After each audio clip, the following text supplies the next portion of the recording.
474페이지에 보시면 이자와 배당금이 있어요. 자, 이제 이자가 있는데 이자를 지급하는 경우도 있고, 이제 이자 비용이에요. 자, 이제 배당금을 지급하는 경우도 있죠. 그 다음에 이자를 밑에 그림 아무튼 간에 자, 이자를 수령하는 경우도 있고, 그 다음에 배당금을 수령하는 경우도 있어요. 배당금을 수령하는 경우 이렇게 됐어요. 이렇게. 자, 그러면 이제 이자를 지급하고 배당금을 지급하는 이유가 뭐냐면은 이것 때문이죠. 이거는 이제 사채와 같은 금융부채를 발행하거나 사채를 발행하거나 또는 은행에서 돈을 빌렸기 때문에 그래서 이자를 우리가 지급하는 거예요. 이렇게. 자, 배당금을 지급하는 이유는 우리가 주식을 발행했기 때문이잖아요. 이렇게. 자, 이 주식을 투자하게 되면 배당금을 받게 되죠. 이렇게. 이 금액을 이제 투자하게 되면, 주식에 투자하게 되면 배당금을 받게 되고, 그 다음에 이런 사채 같은 데 투자하게 되면 이자를 받게 되는 거예요. 이렇게. 자, 그러면 요거는 뭐냐면은 우리가 만기 보유 금융자산, 매도 가능 금융자산 이런 거니까 얘는 기본적으로 뭐가 되는 거냐면은 투자 활동이라고요. 이렇게. 자, 그 다음에 얘는 기업이 주대기 하지 않는 건 다 투자 활동이에요.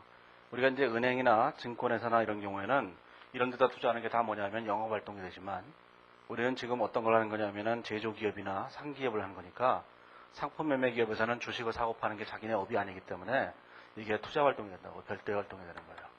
자, 이쪽은 뭐냐면 자금을 조달하는 재무 활동이 된다고요. 이렇게. 그러면 재무 활동의 결과는 재무 활동, 그 다음에 투자 활동의 결과는 투자 활동 이렇게 보면 될 거예요. 자, 그런데 우리는 국제 기준에서는 뭘 하냐면은 요 세 가지를 얘하고 요하고 세 가지가 있는데 요 세 가지를 영업활동으로 분류하도록 했어요. 일단 영업활동, 우리나라 옛날 기준도 이걸 영업활동으로 분류했죠.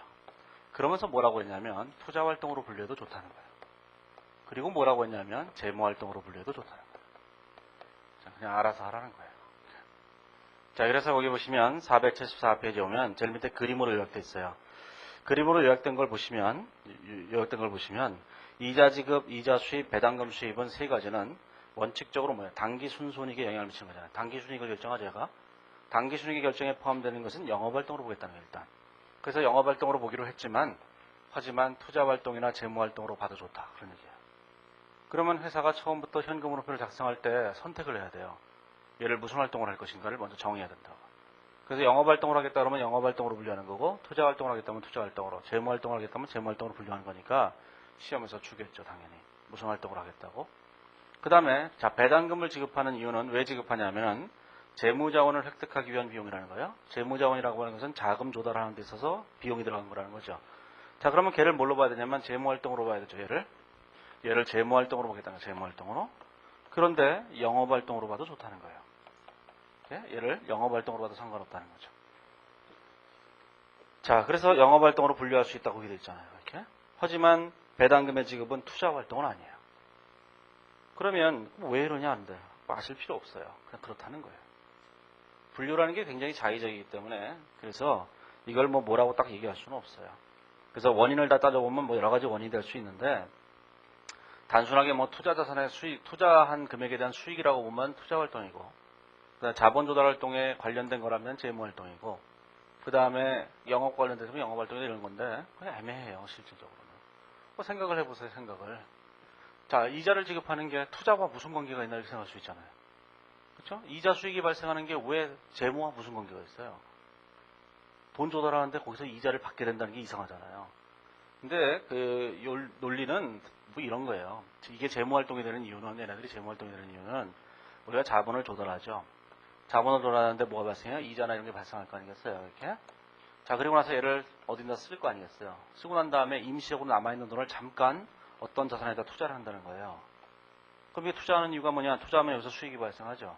이 수익은 재무활동을 하는 과정에서 일시적인 투자 수익이 생긴 거니까 그 금액은 재무활동이다 이렇게 본다는 거예요. 자, 이걸 자세하게 설명하려면 얘기가 복잡해요? 결론, 아무렇게 해도 좋다. 그런 얘기예요. 우리 시험에서 이걸 할 때 얘가 왜 그럴까 이렇게 내리지는 않을 거라고요. 그러니까 뭐만 되는 거냐면은 다 모든 활동이 다 가능한데 얘만 유독 투자 활동이 안 된다는 거예요. 그리고 시험에서는 얘가 무슨 활동이다, 얘가 무슨 활동이다, 얘가 무슨 활동이다 줄 테니까 신경 쓸 필요 없어요. 주관식에서는. 객관식에서는 걔가 무슨 활동이냐가 중요한 게 아니라 여기 있는 이자를 수령하면서 현금이 얼마 받았느냐, 여기서 현금이 얼마 나갔느냐 이게 중요한 거라고요. 예? 자, 그래서 활동을 이렇게 구분한다는 걸 일단 생각해 보시고, 자, 475페이지에 오면 법인세가 있는데, 자, 법인세는 뭐가 되냐면, 자, 영업활동, 당기순이익이 있는데, 당기순이익은 크게 세 가지로 나눠져요. 세 가지라. 자, 영업활동의 결과로 발생한 손익이 있고, 자, 투자활동의 결과로 발생한 손익이 있고, 재무활동의 결과로 발생한 손익이 있고, 이렇게 세 가지 손익이 있다고요. 자, 영업활동의 결과로 발생한 손익이라고 하는 것은 대부분의 경우가 그렇지만, 투자활동의 결과로 발생한 손익이란 유형자산 처분 손익, 이런 것들이 있겠죠? 매도가는 금융자산 처분 손익, 투자자산 처분 손익 이런 것들이 투자활동의 결과로 발생한 손익들이에요. 왜 그래요? 기업들이 유형자산을 사고 팔려고 하는 게 아니잖아요. 논리를 보면 되게 이상해요. 예를 들어서 기계장치를 샀어요. 기계장치를 구입한 게 무슨 활동이에요, 이렇게? 지금 우리가 투자활동으로 분류를 하거든요, 이렇게. 그럼 기계장치를 산 게 진짜 투자활동인가? 기계장치를 왜 샀겠어요? 핸드폰 만들기 위해서 산 거잖아요, 삼성전자가. 그럼 영업하기 위해서 산 거죠. 그럼 기계장치 산 것도 영업활동이다 이렇게 얘기할 수 있을 거라고요. 하지만 기계장치 산 건 영업활동이라고 안 하고 투자활동이라고 하거든요. 왜 그러냐? 이러면 가슴이 답답해지는 거예요. 아, 기업에서 무슨 일을 하든 영업과 관련 없는 게 어디 있어요. 특허권을 무형자산을 사서 왜 샀겠어요? 영업하려고 산 거지. 그렇죠? 땅 샀어요. 땅을 왜 샀어요? 투자하려고? 그건 투기꾼이죠. 땅에다가 공장 지어갖고 공장 건설해갖고 제품 만들려고 산 거 아니에요. 그럼 이건 영업활동이죠. 영업활동 아닌 건 하나도 없어요, 실제로. 그렇기 때문에 다 끝까지를 다 찾아가 보면 이게 끝도 없는 얘기가 돼요. 그래서 우리가 사실 분류라는 것 자체가 굉장히 자의적이라는 걸 생각하셔야 돼요. 이게 굉장히 무슨 뭐 대단한 논리를 가지고 분류를 하는 게 아니고 그냥 대충 분류하는 게 대충. 그래서 논리의 끝까지 다 따라가다 보면은 영업활동이 아닌 건 하나도 없다고요. 주식을 발행했어요, 회사가. 그게 무슨 활동이야? 영업활동이죠. 왜 영업활동이야? 아니, 제품 만들려고 공장 지으려고 주식 발행한 거잖아요. 그냥 발행했겠어요? 그거 가지고 강원랜드 들어가려고 했겠어요? 그러니까 따지고 보면 다 영업활동이라고 이게. 그래서 그거를 일일이 이걸 공부하실 때 일일이 저처럼 제가 지금 얘기한 것처럼 일일이 다 따지고 들어가면 머리가 아파지기 시작해요. 그러지 마시고 앞에 있는 표 보시고 그 활동대로 그냥 한다. 이해가 안 되면 그 자식들이 그렇게 하기로 했다. 이렇게 결정하면 끝나는 거예요. 복잡하게 생각하지 마시고. 자, 그래서 투자활동으로 유형자산 처분손익, 매도가는 금융자산 처분손익 이런 것들이 있을 거예요. 자, 사채 상환손익 같은 것들이 있겠죠. 상환손익 이런 것들이 있을 거예요. 자, 이런 것들이 다 합쳐갖고 뭐가 된 거예요? 세전단기 순익이 되는 거예요. 이 세전단기 순익이 계산되면 여기에 대해서 뭘 내요? 세금을 내겠죠. 그렇죠? 세금을 낼 거예요. 자, 세금을 내게 되면 요 세금은 자, 요것 때문에 내는 세금도 있고, 요것 때문에 내는 세금도 있고, 요것 때문에 내는 세금도 있죠. 그렇죠? 자, 그럼 그 각각의 것 때문에 세금을 낸다면 뭐가 되겠어요? 셋 다 각각 나눠서 영업활동, 투자활동, 재무활동으로 법인세를 나눠야 되죠. 법인세를 납부한 금액이 얼마인지를 계산해서 그 금액을 세 가지로 다 쪼개야 된다는 얘기예요. 하지만 세 가지로 다 쪼개려는 것이 별 실익이 없다고요. 그래서 기준에서는 뭐라냐면은 요 세금은 전부 다 영업활동으로 보는 거예요. 영업활동으로. 자, 하지만 법인세의 납부를 무조건 다 영업활동으로 볼 수는 없어요. 예를 들어서 자기수익 처분이익 때문에 내는 법인세가 있잖아요. 자기수익 처분이익 때문에 내는 법인세가 얘 때문에 냈다 이렇게 얘기할 수는 없는 거죠, 절대로. 근데 자기수익 처분하는 활동은 뭐예요? 그건 재무활동이거든요. 자본이니까. 그러면 걔는 뭘로 봐야 돼요? 재무활동으로 봐야 되는 거예요. 그래서 기준에서는 475페이지에 보시면 제일 위에 파란색 글씨로 되어 있는 걸 보시면 법인세 지급은 일반적으로 영업활동 현금흐름으로 분류한다. 이렇게 되어 있어요. 그 밑에 보시면 개별 거래와 관련된 법인세 현금 흐름을 실무적으로 식별할 수 있다면 투자활동이나 재무활동으로 적절히 분류한다. 이렇게 되어 있죠. 자, 그래서 이제 그 가장 대표적인 것이 뭐가 되시냐면 자기수익 처분 손익이 될 수 있어요. 자, 근데 그 밑에 보시면 파란색 글씨로 법인세법상 부동산 양도에 해당하며 별도의 법인세를 부담한다면 투자활동이다 이렇게 있는데, 자, 이게 뭐냐면은 이거예요. 자, 요게 있는데, 자, 요게 있어요. 자, 우리가 토지를 처분했다고 생각해요. 토지를 처분하게 되면 토지 처분이익이 발생했어요. 처분이익이 예를 들어서 100억이 발생했다 이렇게 얘기한다면 요거에 대해서 이제 세금을 내야 되잖아요. 세금을 내야 되는데 요 100억은 세전단기 순익이니까 거기서 세금을 내면 돼요. 일반 법인세를. 자, 법인세 20%를 내면 되죠. 그러면 20억의 세금을 내면 되는 거예요, 이렇게. 자, 그런데 법인세법에서는 이 부동산 양도 차익, 이게 부동산이거든요. 부동산 양도 차익에 대해서 일반 법인세와는 다른 별도의 법인세를 또 부과한다고. 그런 걸 이제 양도 차익에 대한 법인세라고 하는데, 이거는 좀 확인을 안 해봤는데, 아무튼 간에 양도 차익에 대한 법인세를 별도로 세금을 또 매겨요. 그러면 이 법인세는 이 법인세는 일반 법인세와는 달리 이 부동산 양도 차익 때문에 반드시 낸 거잖아요. 걔는 투자 활동으로 본다. 그런 뜻이에요. 법인세를. 자, 그래서 거기 파란색 글씨를 보면 그게 바로 그 얘기고, 그 밑에 그림을 22-4를 보시면 단기 수익 중에서 일반적인 단기 법인세는 영업활동으로 보는데 부동산 양도 차익에 대한 법인세는 투자 활동으로 본다. 그런 얘기예요. 기타 자본 요소에 대한 단기 법인세는 재무활동. 가장 대표적인 게 자기수익 처분 손익이다. 그런 뜻이에요. 자, 그러면 부동산 양도 차익에 대한 법인세는 이거 제가 확인 안 해봤다는 것이 뭐냐면 얼마 전에 한 일주일 전인가 얼마 전에 양도소득세율을 바꿨잖아요. 이 정부에서 부동산 경기를 활성화한다고 1가구 3주택에 대해서 1가구 3주택인가 이걸 매도하게 되면 양도 차익의 60%인가 얼마를 중과세하거든요. 50%인가. 이걸 없애버리고 누진세로 단계제로 일반 소득세율로 부과하도록 했다고요. 예? 잘 뽑으셔야 돼요. 그러니까 이게 제가 그 얘기 안 해도 됐던가요? 저는 YS를 옛날에 대통령으로 딱 뽑았어요. 그래서 IMF를 맞았어요. 그 다음엔 대통령을 뽑으려고 하니까 저희 회계법인 있는 사람이 저한테 이러는 거예요. 저번에 YS를 찍은 사람들은 선거에 나서지 말라는 거예요. 그래서 아니 왜요? 그랬더니만 아니 자기가 잘못했으면 책임을 지는 자세를 보여야지. 아니 그때 잘못하고 또 찍으려고 그러냐? 그거 듣고 보니까 또 그렇잖아요 이게. 그래서 제가 향후 20년간 투표를 안 하기로 했어요. 그래서 이제 이게 언제 소멸되냐면은 2012년이 돼야지 소멸돼요. 집행유예 기간이에요 이게. 2012년이 돼야지. 그러니까 예전에 대통령 선거를 좀 해오셨을 때 자신이 잘못했다고 생각하시면 자신의 죄가에 대해서 뭐 10년이든 5년이든 뭐 적당히 판결을 내리셔갖고 자기 스스로 투표권을 박탈하세요. 자, 아무튼 간에 이게 됐는데, 이게 되면서 이것도 없앴던 것 같아요. 이것도 확인 안 해봤다고요. 법인 그때 라디오 뉴스를 듣다 보니까 뭐 그래서 법인도 세금을 덜 내게 됐다 그런 얘기 하길래 이 부동산 양도차익에 대한 법인세를 없앴을 수도 있어요. 없었다면 세금이 없는데 이런 얘기하는 게 너무 황당하잖아요.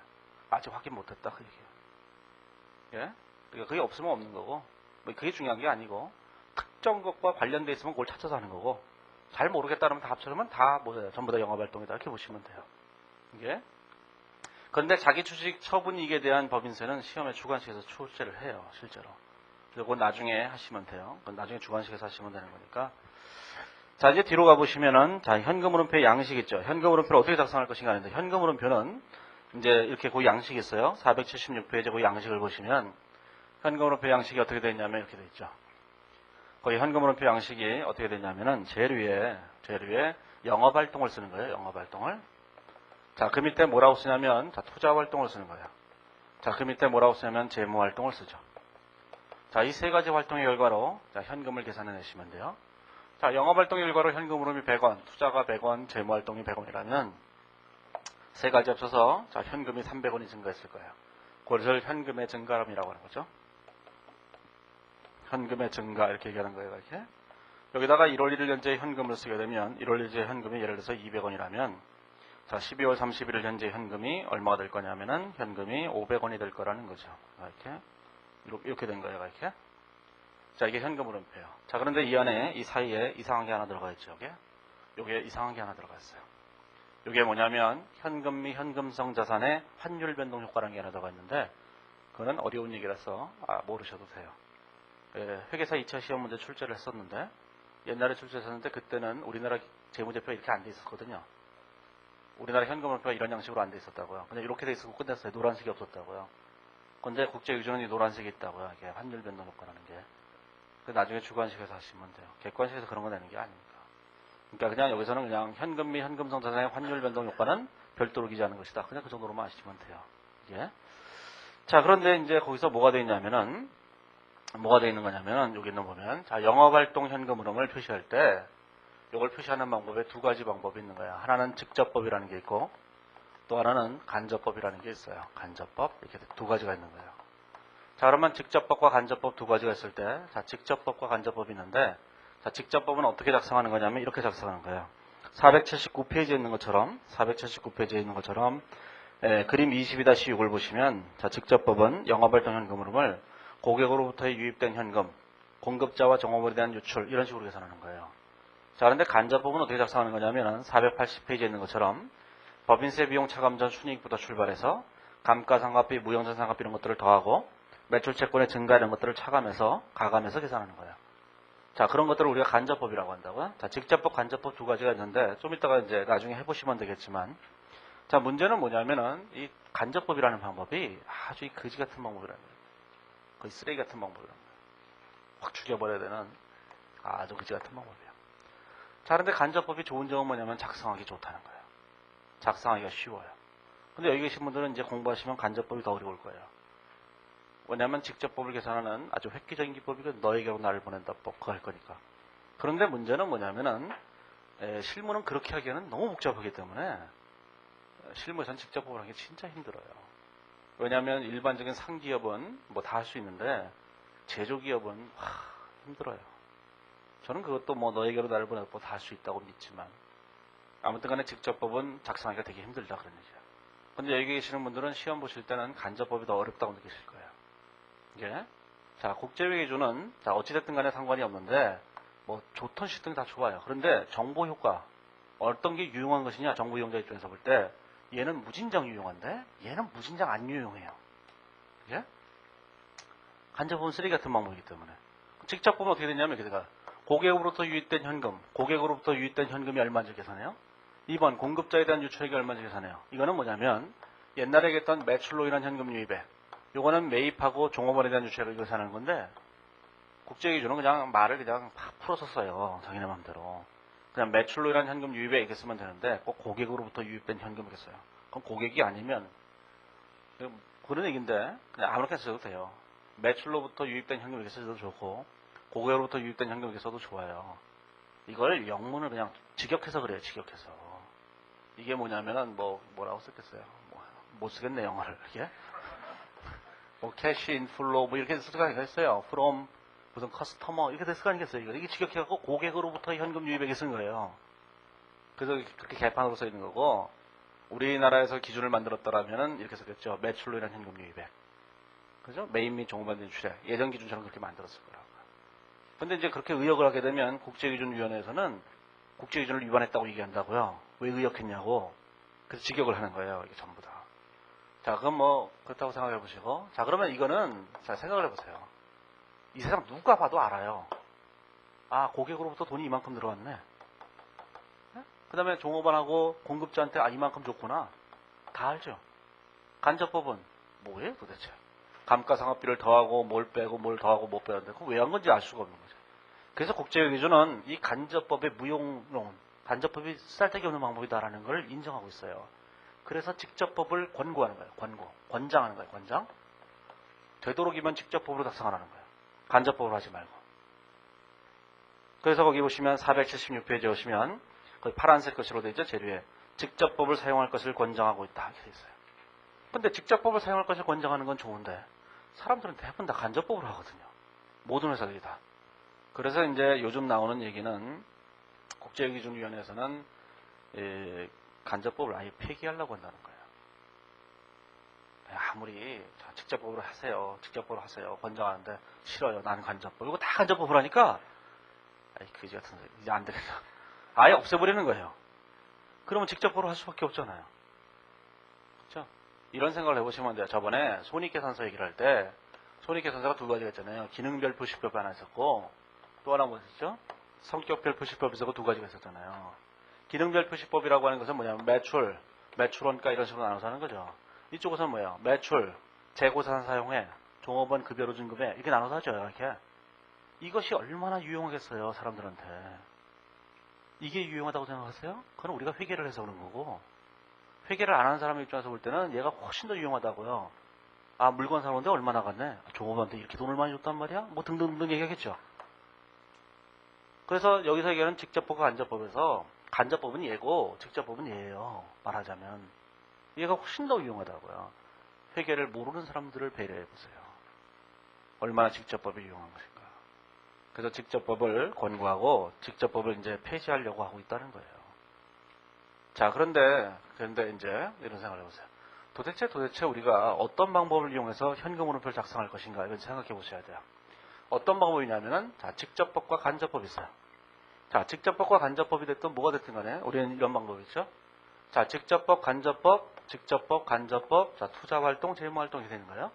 자, 이걸 작성하는 방법의 첫 번째 방법엔 T계정법이라는 게 있어요. T계정법이라는 게 있어요. 아주 이 쓰레기 같은 방법이 있어요. T계정법. 제 책을 보면 어디에도 T계정은 안 나오잖아요. T계정법에 대해서 한이 맺히셔서 그래요, 이게. 제가 옛날에 대학 시간 강사할 때 서울시립대에서 강의를 할 때 그때 현금으로 막 바뀌었던 해요. 94년에. 그때 강의를 하는데 저도 그 회계학에 젖어 있는 사람이라 T계정법으로 옛날에 공부했으니까 T계정법으로 강의를 했다고요. 현금흐름표를 강의하다 보니까 틀렸어요.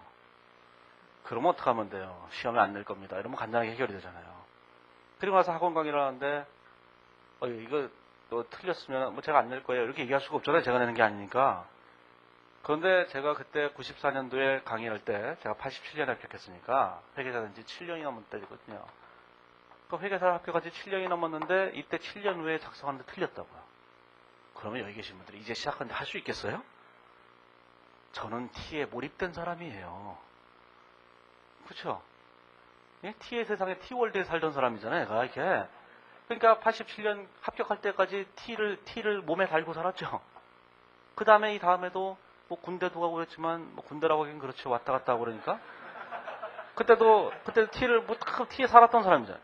이런 사람이 문제를 푸는데 안 풀려요. 그러면 여기 계신 분들이 이제 시작해서 한 지 얼마 안 됐잖아요. 여기 계신 분들이 T계정법을 하실 수 있겠어요? 그건 불가능한 거예요. 그래서 제가 학원 강의를 시작하면서 이 T계정법이 얼마나 쓰레기 같은 방법이라는 거를 몸소 깨닫고 다른 방법을 생각해 본 거예요. 자, 그 방법이 그냥 있어요. 자, 그 다음에 기준거래추정법이 있어요. 이 기준거래추정법도 쓰레기 같은 마찬가지예요. 그래서 제가 생각해놨던 것이 뭐냐면은 증감분석법이라는 거예요. 증감분석법. 이 증감분석법을 이 책에서는 뭐라고 하냐면 순액조정법이라고 이름 붙이고 있는 거예요. 순액조정법이라고 이름 붙이고 있는 거예요. 이게 증감분석법이야. 순액조정법. 자, 그래서 순액조정법이 이제 증감분석법이라는 거죠. 증감분석법. 이 순액조정법이라는 말은 제가 이름을 붙인 거예요. 원래 이런 이름은 없어요. 이상이 없어요. 제가 이름을 붙인 거예요. 그냥 사람들은 잘 모르는데 제가 이름을 붙인 거예요. 다들 사람들 중에는 뭐 순액조정법 이름을 쓰는 사람들도 있는데 그거는 누가 붙였는지 모르니까 원래부터 있는 건 줄 알고 쓰는데 아니에요. 이게 제가 너에게로 나를 보낸다 법처럼 이렇게 이름 붙인 거예요. 순액조정법이요. 그냥 기념으로 한번 해봤는데 너무 구질구질해요. 제목이. 순액조정법이 뭐예요? 멋있게 해야지. 뭐 닥사이더도 문법이라든가 이게 멋있게 해야지. 가나다법 뭐 이런 걸 해야지. 뭐예요? 이게 그죠? 구질구질하게. 자, 그리고 나서 제가 이제 95년도부터 학원 강의를 시작했으니까 90년대 체험 초였을 때부터 증감분석법으로 썼죠. 그러다가 저는 99년, 2000년쯤에 새로운 방법을 발견해요. 그것을 너에게로 나를 보낸다 법이라고 하는 거예요. 너에게로 나를 보낸다 법이라고 해요. 세칭 너나법이라고 해요. 사람들이. 너에게로 나를 보낸다 법인데 자, 이미 2000년쯤에 저는 이 방법을 알게 돼요. 하지만 세상에 얘기하기 싫었어요. 딱 한 번 강의하고 나서 그 다음부터 강의를 안 했죠. 자, 그러다가 몇 년 후에 이렇게 살아서 안 되겠다. 그래서 한 3, 4년 전부터 이 방법만 강의해요. 이거 강의 안 해요. 자, 그런데 이걸 강의 안 하는데 근데 그러면 이걸 책에다 써주면 좋잖아요. 책에다 안 써요.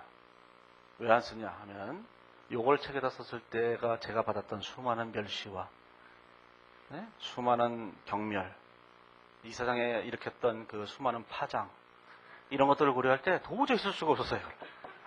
그 이유는 뭐였냐면은 그 옛날에는 우리가 이제 그 송교라고 하는 교가 하나 있었어요. 제가 옛날에 얘기했잖아요. 그렇죠? 옛날에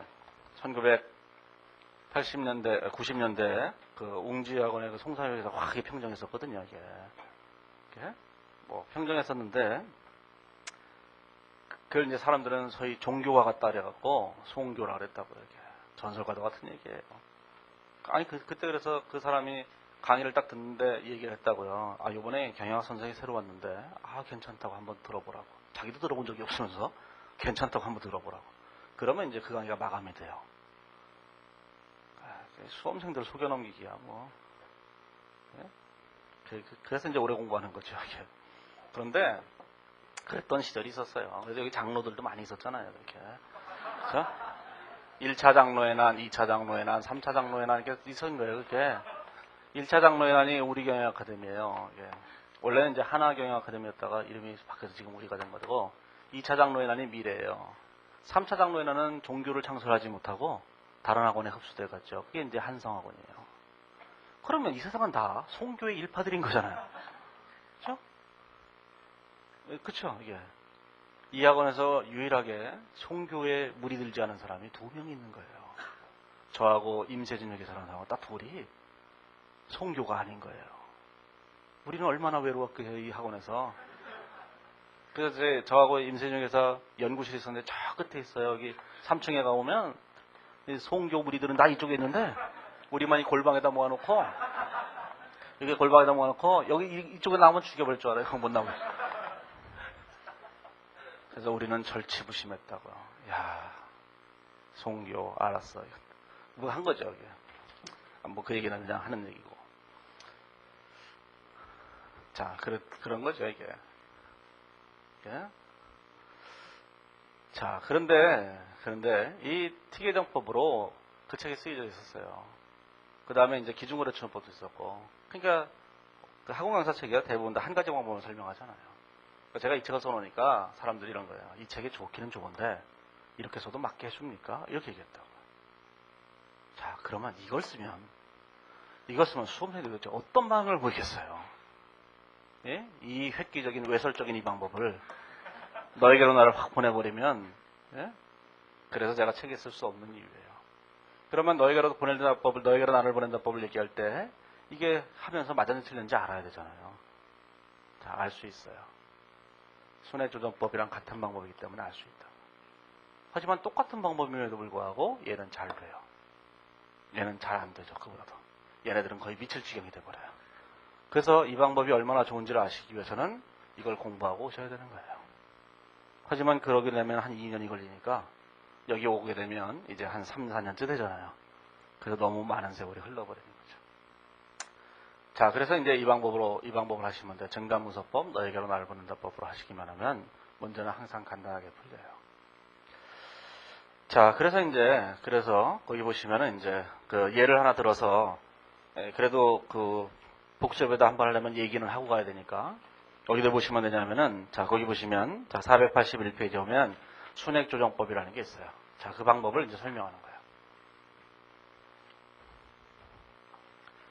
자, 이제 순액조정법을 이제 설명해 보시면 이렇게 돼요. 자, 이제 뭐가 되어 있냐면은 거기 얘가 있죠, 얘가 있어요. 자, 이제 티계정법은 설명하지 않을 거예요. 뭐 여기서 뭐 티계정법을 사용할 것도 아닌데 뭐 설명한다는 게 무슨 의미가 있겠어요. 근데 기준거래 추정법은 거기 기준거래가 추정되어 있어요. 자, 거기 보시면 481페이지에 오면 손익계산서의 매출과 대손상가비가 있죠. 자, 매출액이 있고 대손상가비가 있어요. 그 다음에 재무상태표에 매출채권이 있고 자, 대손충당금이 있고 이렇게 되는 거죠. 자, 1월 1일 현재 잔액이 있고 12월 30일 현재 잔액이 있는데 자, 매출이 1,000원이고 자, 대손상가비가 50원이에요. 이렇게. 그렇죠? 자, 그 다음에 매출채권이 200원, 300원, 30원, 600원. 자, 200원, 300원. 자, 30원, 60원 이렇게 되는 거예요. 이렇게 돼 있어요. 자, 이 기초금액과 기말금액이 이렇게 있을 때 자, 재무상태표는 비교 재무상태표가 손익계산서는 단기 손익계산서가 있어야지만 현금 흐름을 작성할 수 있어요. 자, 이럴 때 우리는 뭐가 필요하냐면은 기준거래 추정법을 한번 해보시면 이 두 가지 자료를 가지고 기준거래를 다 추정하는 거예요. 그런 걸 우리는 기준거래 추정법이라고 얘기하는 거죠. 아주 거지 같은 방법이에요. 자, 기준거래 추정법. 자, 추정했다고 치세요. 여기 기준거래 추정법을 할 건 아니니까 자, 482페이지에는 거기 있는 분계 4가지가 있죠. 그 4가지 분계를 우리가 다 일일이 추정하는 거예요. 추정하려면 자, 얘를 가지고 추정하면 이렇게 돼요. 자, 매출 1,000원. 여기다가 매출채권 1,000원 이렇게 분계가 되고 그 다음에 여기다가 대손상가비 50원. 다 대손충당금 50원 이렇게 돼요. 자, 그 다음에 대손충당금 20원, 자, 매출채권 20원 이렇게 되죠. 그 다음에 마지막으로 자, 매출채권 얼마냐면 880원, 여기다가 현금 880원 이렇게 돼요. 저는 이렇게 분개를 빨리 하시면 기준거래추정법으로 답을 맞추실 수 있어요. 시간 내에. 예? 근데 이거는 이제 얘가 간단한 것만 있기 때문에 이렇게 빨리빨리 할 수 있지만 실제로는 얘보다 훨씬 더 복잡하거든요. 여기에다가 뭐 외화 관련해서 외환차 손익도 발생하고 뭐 별게 없게 다 발생해요. 그러니까 다 고려하게 되면 그냥 미쳐버릴 정도가 된다고. 자, 그래서 얘는 간단한 얘기 때문에 분기를 간단하게 추정할 수 있는 거예요. 자, 이제 이걸 가지고 우리가 생각을 해보는 거죠. 자, 우리의 목표는 뭐냐면은 우리의 목표는 이거예요. 자, 현금 880원을 계산하는데 우리의 목표가 있어요. 자, 우리는 현금 880원을 계산하기 위해서 어떻게 하면 될 것인가를 생각해 보는 거죠. 그래서 이제 제가 항상 얘기했지만 달의 어두운 면법을 사용해야 되는 거예요. 반대편을 생각해야 된다, 반대편을. 어제도 오류 수정할 때도 뭐랬어요? 자산부채에 미친 효과를 계산해서 이익에 미친 효과를 계산하잖아요. 여기서도 현금을 계산할 때 현금을 직접 계산하지 말고 나머지를 계산하면 현금이 돼요. 자, 그러면 나머지가 뭐겠어요? 이게 나머지죠, 이게 나머지. 요 나머지를 모듈에다 네팅해 보시면 880원이 된다고요. 이것도 계산해보는 사람도 있는 거예요. 1000원도 하고 1000원 빼고 50원도 하고 50원 빼고 야 880원 맞네 이렇게 되는 거죠. 있어요. 가슴이 뜨끔한 사람도 있어요. 저 집에 가서 꼭 해봐야지 되는지. 자, 그러면 이거 880원이 됐죠. 자, 그러면 이게 880원인데 이걸 보실 때 어떻게 되냐면은 자, 이 금액들이 어디 있는지를 생각해 보시면 돼요. 어디 있냐면은 자, 매출 1000원이 있다고요. 매출 1000원이 여기 있잖아요, 여기. 자, 대손상가비 50원 있죠? 그게 여기 있어요. 자, 그 다음에 매출 채권이 여기 100원, 1000원, 20원, 880원 이렇게 돼 있잖아요. 다 네팅하면 얼마 됐어요? 100원이 돼 있죠. 100원이 이 두 금액의 차이가 100원인 거예요. 이렇게. 자, 그 다음에 대손 충당금이 여기다 이거 네팅해보면 30원이 돼 있죠. 자, 이 두 금액의 차이가 30원 이렇게 돼 있는 거예요. 이렇게 돼 있어요. 자, 그러면 우리가 여기서 동그라미 쳐 있는 요 네 개를 계산하면 여기 빨간색으로 박스 쳐 있는 금액 다 7개가 된다는 거죠. 그렇죠? 빨간색으로 박스 쳐 놓은 7개는 여기든 4개하고 똑같은 거잖아요. 자, 순액조정법이란 이렇게 하는 거예요. 자, 순액조정법. 여기서 이제 증감분석법이라는 거예요. 다른 책은 이제 증감분석법이라고 돼 있어요. 증감분석법 이렇게 돼 있어요. 학원 강사들 책에서는 옛날에는 하나도 없었어요. 요즘은 뭐 있는 책도 있을지 모르겠는데 옛날에는 제가 처음 시작할 때는 한 권도 증감분석법으로 써놓은 책이 없었어요. 교수들 책에만 증감분석법이 있더라고요. 그러면 자, 여기서 어떻게 되냐면은 저기는 1000원 있죠. 자, 매출 1000원 있는 거예요. 매출 1000원. 그 다음에 대손상가비가 얼마 됐어요? 대손상가비가 50원이 돼 있죠. 자, 매출 채권의 증가가 얼마냐면 자, 매출 채권의 증가가 100원이에요. 자, 대손 충당금의 증가가 30원이죠. 30원 이렇게 증가한 거예요. 자, 이 금액을 더하거나 빼거나 절묘하게 조정하면 880원이 계산돼 나와요. 그럼 절묘하게 어떻게 조정할 것인가 하는 건데 880원이라는 답만 안다면 대충 해서 할 수 있겠죠. 그렇죠? 하지만 880원이라는 답을 알았다면 계산할 필요가 없는 거잖아요. 이미 알고 있으니까. 그러니까 880원을 우리는 모르는 거예요. 그럼 어떻게 계산해야 되냐는 거죠. 그래서 여기 있는 이 7개를 네팅했을 때 결과를 보니까 다 네팅해 보니까 대변의 잔액이 발생하더라는 거예요. 자, 그래서 한 가지 아이디어를 알았죠. 자, 이제 많은 책들이 증감분석법을 교수들이 책을 쓸 때 어떻게 썼냐면 이걸 쓸 때 이렇게 써놔요. 이렇게 계산하면 된다. 매출에서 대손상가비를 빼고 자, 매출 채권에 감소를 더하고 선수금의 감소를 빼고 이런 식으로 쭉 써놔요. 그러면 현금주의 매출에 이렇게 써놓는다고요. 이걸 딱 보는 순간 이걸 딱 보면서 무슨 생각이 들겠어요? 에이씨, 티계정법으로 해야지. 이렇게 된다고요, 이게. 이걸 보는 순간 무슨 생각이 들어요? 이걸 왜 뺐는지 모르잖아요. 그 차라리 티계정법으로 하면 맞을 수 있을 거다라는 환상에 빠지게 돼요. 우리는 회계원리 처음 시작할 때부터 대차 평균을 일치한다는 이런 논리하에 마치 티계정을 그리면 언제나 맞을 수 있다고 생각하게 되거든요. 하지만 티계정은 아주 거지 같은 방법이에요. 티계정법은 모든 걸 아무것도 해결해주지 않아요.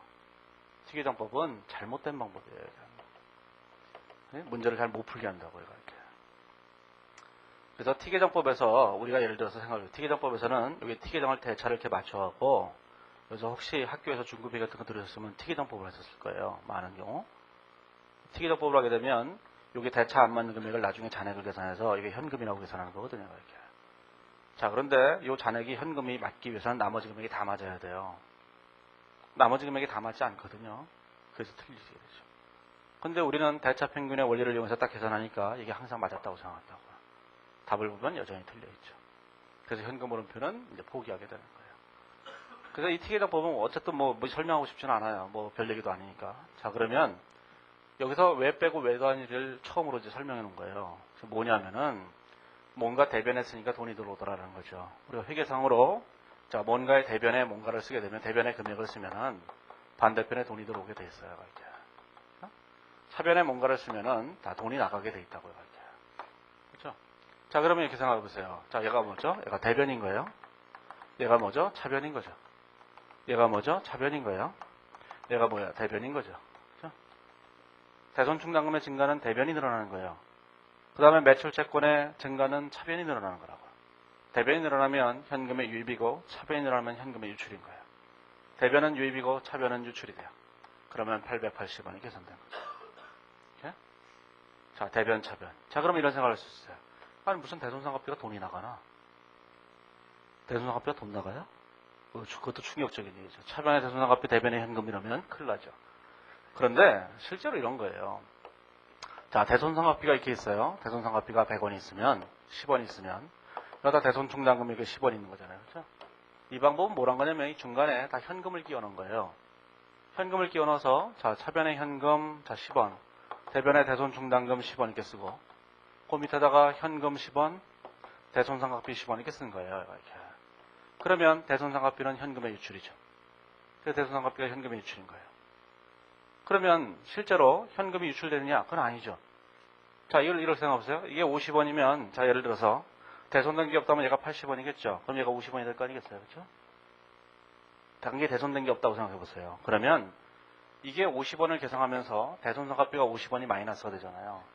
그러면서 여기다 대손충당금의 증가 50원이 생기죠. 그래서 대손충당금의 증가 50원이 생겨요. 그래서 얘하고 얘가 네팅돼서 현금의 유입과 유출이 0이 돼버린다고요. 중간에 현금을 다 계산시켜 놓으면. 그래서 대손상각비가 현금이 나간 건 아니지만 현금이 나간 거라고 해도 상관이 없다고요. 현금이 나가면 여기서 대손충당금에서 현금이 들어왔다고 얘기할 거니까 네팅하면 0이 돼버린다고요. 자동적으로. 따라서 우리는 여기서 그런 거에 대해서는 별로 심각하게 생각하실 필요가 없어요. 처음 하시는 분들이 꼭 생각하실 때 아니 무슨 대손상각비가 돈 나가나 이렇게 생각한다고요. 자, 그래서 이게 이제 60원이 됐죠. 그럼 이게 30원이 된 거예요. 자, 그러면 여기다가 이제 30원이 됐죠. 30원. 30원이 된 거예요. 그래서 이제 880원이 된 거죠. 대변인 거예요. 이렇게. 자, 이게 이제 이게 손익조정법이라는 거예요. 자, 손익조정법이라는 건 뭐냐면은 이렇게 된 거죠. 자, 손익계산서 계정을 다 네팅하는 거예요. 손익계산서를 네팅하는 걸 순액으로 표시한다. 이렇게 표시한 거예요. 이렇게. 그 다음에 재무상태표 계정 있죠. 재무상태표 계정에 기초하기 말에 순증감액을 계산해서 여기다 가감을 한 거예요. 이렇게. 이런 걸 손익조정법이라고 이름을 붙여놓은 거예요. 그냥 증감분석법 그러면 이 방법이 뭔지 잘 모를까봐 제가 특별하게 이름을 붙여갖고 손익계산서를 네팅해서 순액으로 만들고 재무상태표 계정에 기초하기 말에 순증감액을 계산해서 그 금액을 조정한다. 이런 뜻으로 순액조정법이라고 이름을 붙였던 거라고요. 자, 그래서 그거를 용어를 정리해보면 자, 485페이지에 보시면 485페이지에 보시면 어떻게 되냐면 재료의 그림 22-8을 보시면 손익계산서 관련 계정이 있는데 거기 보시면 관련 계정을 모조리 다 순액 표시하는 거예요. 네팅해서 손익계산서 계정을. 그 다음에 재무상태표 관련 계정을 찾아서 관련 계정의 순증감액을 가감하면 순현금 흐름이 나와요. 그 방법은 484페이지에 보시면 거기 보면 재료의 1단계를 보시면 재료의 그림이 있죠. 그림을 보시면 484페이지에 제1단계 손익계산서 계정의 순액 표시. 어떤 항목과 관련해서 현금 흐름을 계산을 하면 일단 손익계산서 계정을 다 네팅해서 순액으로 계산한다고요. 수익에서 비용을 빼서. 그 다음에 2단계에 보면 재무상태표 계정의 순증감액을 가감하는 건데 관련된 재무상태표 계정을 찾아서 고금액의 순증감액을 계산해서 대변이냐 차변이냐를 따져가면서 계산한다는 거예요. 자, 그래서 항상 어떤 활동이 있어요. 그게 무엇이든지 간에 상관없어요. 자, 어떤 활동이 있으면 이 활동과 관련된 일단 손익계산서를 다 찾아야 돼요. 이 활동과 관련된 재무상태표 계정을 다 찾아야 돼요. 그래서 손익계산서 계정은 모조리 다 네팅해버리고 재무상태표 계정은 1월 1일과 12월 30일 현재 차이를 계산해서 이 차이를 여기다 가감해주면 돼요. 이렇게 순액조정법이에요. 자, 그러면 이런 순액조정법이 꼭 필요한 것인가 하는데 필요해요. 왜 그러냐면은 간접법이 순액조정법이거든요. 간접법이 증감분석법이기 때문에 간접법을 위해서 어쩔 수 없이 이걸 해야 돼요. 만약에 간접법이 폐지되는 그날이 오면 저는 이거 안 할 거예요. 왜냐하면 너에게로 나를 보낸다 법으로 다 되니까. 그러면 그때 가면 책에 쓸까 또 생각해보고는 있는데 잘 모르겠어요. 아무튼 간에 자 그러면 이런 생각을 해보세요. 어느 날 갑자기 이런 생각이 들었어요.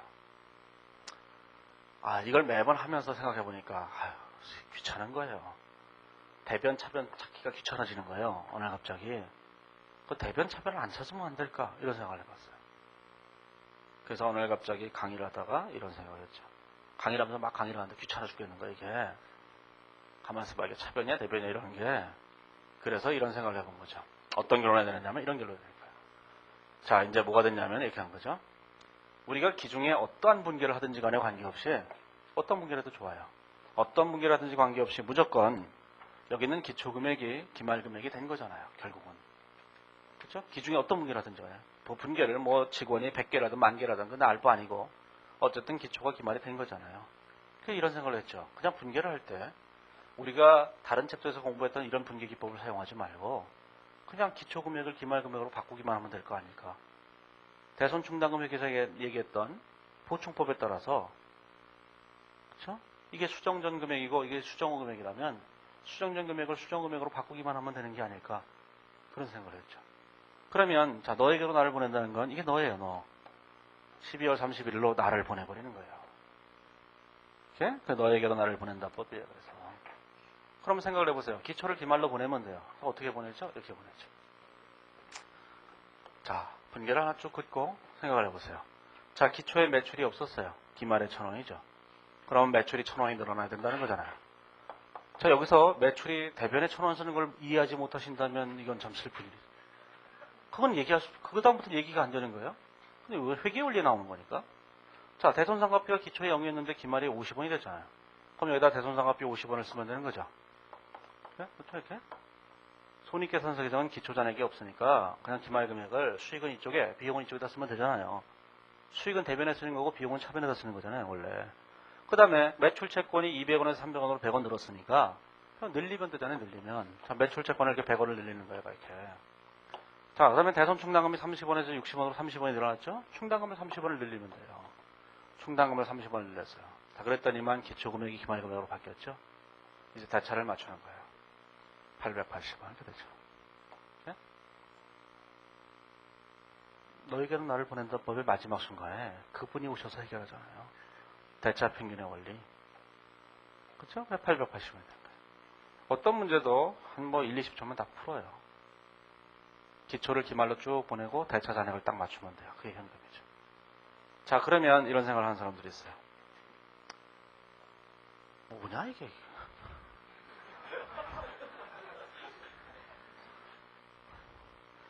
회계가 뭔지 모르는 사람들이 그런 소리 하죠. 자, 이런 얘기를 하는 사람들이 있어요. 이 방법으로 모든 문제를 풀 수 없다라고 얘기하는 사람이 있어요. 자, 그거는 자기가 이 방법을 잘 몰라서 그래요. 몰라서. 저는 이 방법으로 현금흐름표 실무책을 하나 썼는데 실무서가 하나 있어요. 현금흐름표 실무를 예전에 조세통남사람한테서 쓰자고 해갖고 쓴 책이 하나 있어요. 거기 보면 제가 이 방법을 써놨거든요. 거기다가 거기는 아무도 항의하는 사람이 없거든요. 이렇게 해도 답을 맞게 해줍니까? 이런 사람이 없어요. 거긴 실무자들이니까 이게 자 거기 다 써있기 때문에 제조기업까지 다 해요. 이게 자 그 다음에 이제 또 뭐가 돼 있냐면은 이 방법으로 하면 뭐 안 된다 이런 사람들도 있어요. 질투예요, 질투. 네, 원래 우리는 또 잘난 사람에 대해서 굉장히 질투, F4에 대해서 굉장히 질투심을 느끼거든요. 뭐야 저 자식들 이렇게 되는 거잖아요. 옛날에 어떤 사람들도 이런 얘기를 해요. 아이 뭐야 이게 이런 분기가 어디 있어? 이런 얘기하는 사람도 있어요. 누가 분기하자 그런 게 아니잖아요. 돈 계산하자고 한 거죠. 우리는 돈을 계산하는 게 목적이지 분기가 목적이 아닌 거예요. 그래서 제가 어떤 사람이 와서 어떤 수험생이 이걸 가지고 학교에서 시험을 봤는데 시험을 봐서 시험을 이렇게 880을 이렇게 써서 맞췄대요. 교수인지 강사인지 뭐야 이랬다는 거죠. 그래서 자기가 가서 항의했대요. 이게 880원이 아닙니까? 이랬더니만 그랬다는 거 이게 880원이면 맞는데 이런 분기가 없다는 거죠, 세상에. 그래서 제가 참 회계도 모르는 것들이.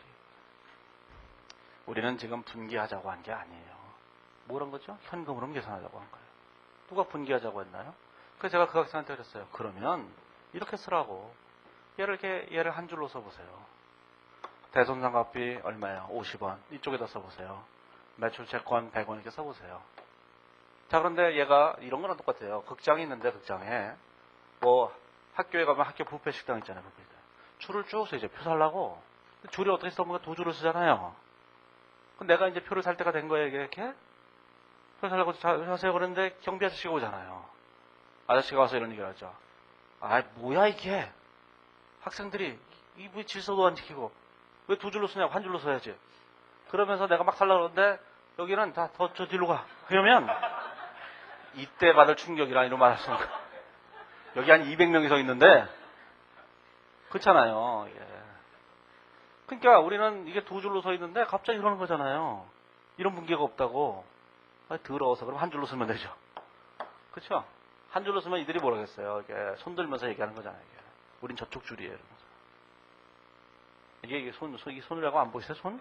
두 손을 들면서 항의하는 거예요. 우리 저쪽 줄이에요. 이러면서.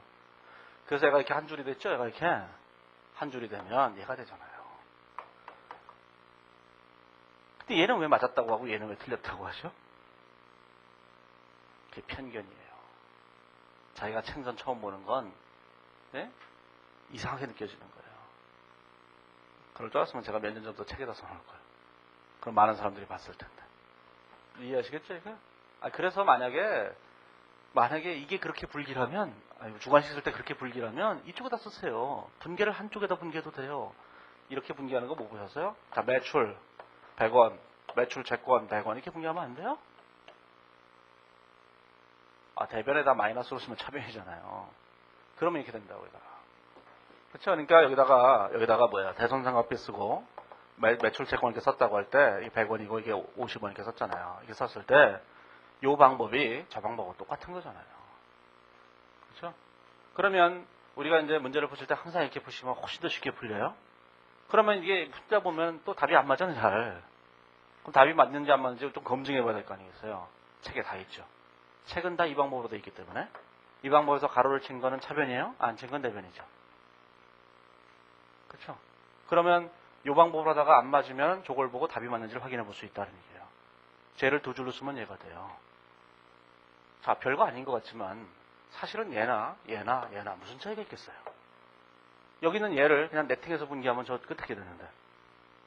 그렇죠? 하지만 얘를 푼다는 건 너무 어려워서 풀 수가 없다는 거예요. 예? 얘는 풀 수 있죠. 얘는 더 쉬워요. 그러면 얘가 얘보다 훨씬 더 빠르게 풀 수 있다고. 그럼 얘가 왜 더 빠르죠? 듀얼 코어이기 때문이에요. 두 줄로 가자, 두 줄로. 얘는 싱글 코어잖아요. 뭐 컴퓨터 모르세요? 싱글 코어, 듀얼 코어. 네? 아니, 이 길을 가는데 이 도로가 2차선 도로하고 네? 1차선 이렇게 하다가 가면 차가 막히잖아요. 이게 차 좀 빼시오 이러면서 가잖아요. 근데 중간에 하나 딱 줄이 되어 있으면 이쪽으로 가고 이쪽으로 편하게 가잖아요.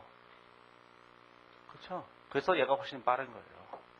이걸 이런 얘기하는 사람이 있어요. 오래 공부한 사람들이나 또 몇몇 사람들이 이런 얘기를 해요.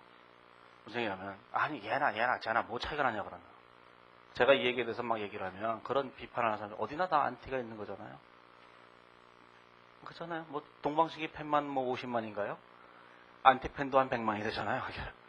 그렇죠? 그런 것처럼 이런 얘기 하는 사람이 있어요. 이거나 저거나 다 똑같은데 뭐가 이거 그렇게 왜 대단한 방법이라고 그러냐고 그런 얘기를 한다고요. 거기에 대한 변명 하나 하면 변명이라고 하지 않는데 지구가 있어요. 지구가 태양이 있어요. 태양을 지구가 돈다고 얘기하잖아요. 코페르니쿠스가 됐잖아요. 그럼 뭐 대단해요. 원래 그렇게 하고 있었던 거예요. 얘는. 뭐 지구가 원래 태양을 안 돌고 있었단 말이에요? 코페르니쿠스가 처음 얘기한 거죠. 코페르니쿠스가 처음 얘기할 때 뭐 대단하다고 얘기해요. 원래 그랬던 건데. 아인슈타인은 E는 MC 제곱 이렇게 한 거죠. 이렇게. 상대성 이론. 원래 이랬던 거예요. 나중에 이게 아니라는 사실 밝히려면 원래 이게 아니었던 거죠. 그렇죠? 세상이란 그런 거예요. 비행기가 날잖아요. 라이트 형제가 처음 했다잖아요. 뭐 대단해요. 원래 그렇게 만들면 날아요, 걔가. 그쵸? 아니, 핵폭탄 만들었는데, 핵폭탄은 대단하는데, 원래 그러면 터지게 돼 있는 거예요, 이렇게. 그쵸? 핵 발전하면은 막 전기가 나오잖아요. 걔 그러면 원래 전기가 나오게 돼 있는 거예요. 그러면 알고 보면 세상에 훌륭한 게 뭐 있어? 아무것도 없죠. 그쵸? 사고가 떨어지면 만류인력 법칙을 뉴턴이 얘기했지만 원래 걔가 만류인력 법칙이라고 걔가 몰랐던 거예요. 이게 원래 다 알고 있었는데 걔만 몰라서 이걸 만류인력 법칙이라고 하자 그랬던 거라고. 이게 이 방법이 얼마나 위대한 방법인지 아시겠죠? 그치? 응? 이렇게 얘기하는 사람들은 그냥 질투를 하는 거예요. 질투. F4에 대한 질투처럼 하는 거예요. 자, 이제 내일부터 강의할 때는 이 방법을 주로 할 거예요. 그런데 이 방법을 알아야지만 우리가 간접법을 할 수 있다고요. 예. 그래서 이 방법도 좀 공부를 해보셔야 돼요. 그러니까 이제 내일 한번 좀 생각해보고 오라고 그냥 좀 늦었지만 여기까지 얘기한 거예요. 그냥. 네? 그 다음부터는 내일 얘기를 하죠.